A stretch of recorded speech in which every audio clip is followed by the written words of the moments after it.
कदम में नीचे के जितने भी लोग हैं, कितने लोग हैं नीचे भैया, कितने लोग हैं?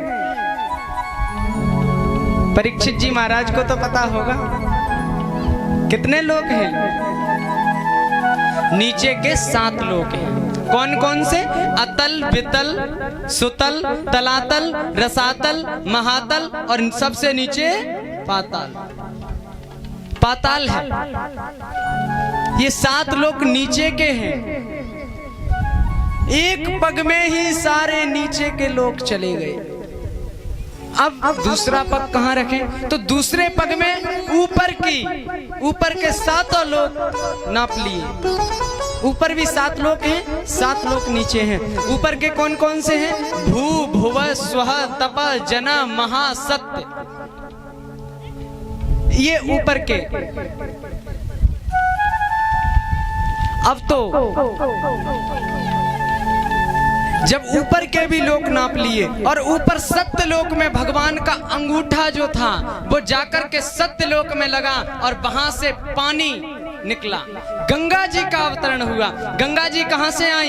ये जो गंगा जी आज आप स्नान करते हैं, ये गंगा जी सबसे पहले इनका प्रादुर्भाव, सबसे पहले इनका जन्म वहीं से हुआ। भगवान नारायण, भगवान वामन जो थे, उनके अंगूठे से जब ये जल निकला, उसको ब्रह्मा जी ने अपने कमंडल में भर लिया था। और समय आने पर, अभी आगे कथा आप सुनेंगे गंगा जी कैसे पृथ्वी लोक पर आई।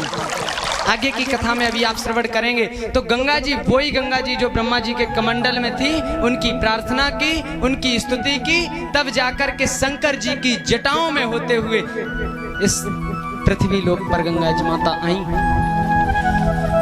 अब जब 2 लोक में सब कुछ नाप लिया, अब भगवान डांटने लगे बलि को, अरे बलि, अब मैं तीसरा पग कहां पे रखूं? मैंने 3 पग बोले थे, अब तीसरा पग रखूं कहां?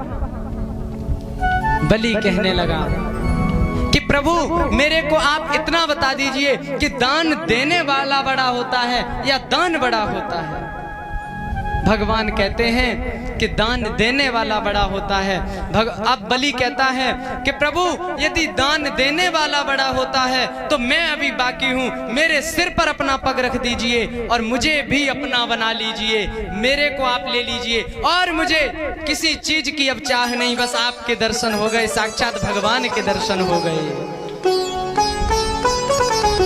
तीसरा पग भगवान बलि के सिर पर रख देते हैं और बलि को अपना लेते हैं। कहते हैं वाह बलि, तूने मेरे दिल को जीत लिया, ऐसी भक्ति मैंने नहीं देखी। दैत्य होकर के बलि ने सब कुछ दान में दे दिया। ऐसा दानवीर बलि। अब जब भगवान को सब कुछ दे दिया, भगवान ने देवताओं का जो स्वर्ग था, देवताओं की संपत्ति सब देवताओं को वापस की और बलि से कहा कि जाओ अगले मनवंतर में तुम इंद्र बनोगे और अभी आप जाकर के सुतल लोक में राज्य करो।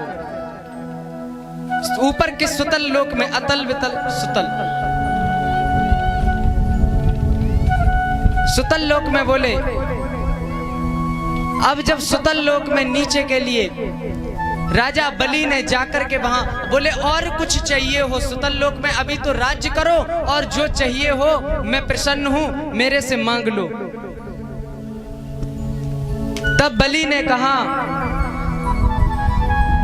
ने कहा प्रभु यदि आप मुझे देना चाहते हैं तो आपका ये स्वरूप मुझे बहुत सुंदर लग रहा है। आप अपने मेरे द्वार पर आप पहरेदार बन करके खड़े हो, मैं जहां भी जाऊं आपके दर्शन हो मुझे, मैं जिस द्वार से निकलूं आपके ही दर्शन हो।